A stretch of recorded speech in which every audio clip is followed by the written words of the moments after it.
অসমবাসীৰ কাৰণে এনেকুৱা এজন মুখ্যমন্ত্ৰী পোৱাটো অতি সৌভাগ্যৰ কথা। বিভিন্ন জাতি জনগোষ্ঠীৰ উন্নয়ন হোৱা দেখিবলৈ পাইছোঁ। তেওঁক আজি প্ৰথমতে ধন্যবাদ জ্ঞাপন কৰিছোঁ আৰু তেওঁ দিন ৰাত কষ্ট কৰি তেওঁ আজি ইমানখিনি পাইছে, তেওঁ সফল হৈছে, গতিকে তাৰ কাৰণে বহুত ভাল লাগিছে।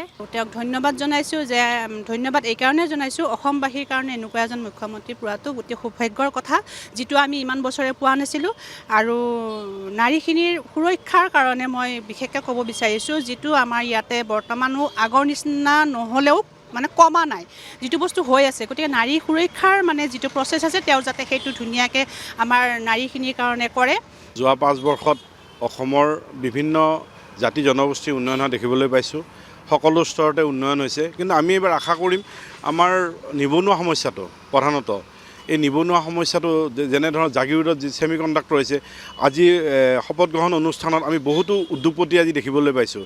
এই উদ্যোগপতিবিলাকৰ জৰিয়তে আমাৰ অসমৰ বিভিন্ন জিলাত যাতে উদ্যোগবিলাক স্থাপন হয়, এই উদ্যোগৰ স্থাপন হোৱাৰ পিছত কিছু নিবনুৱা সমস্যা সমাধান হ'ব বুলি ভাবোঁ।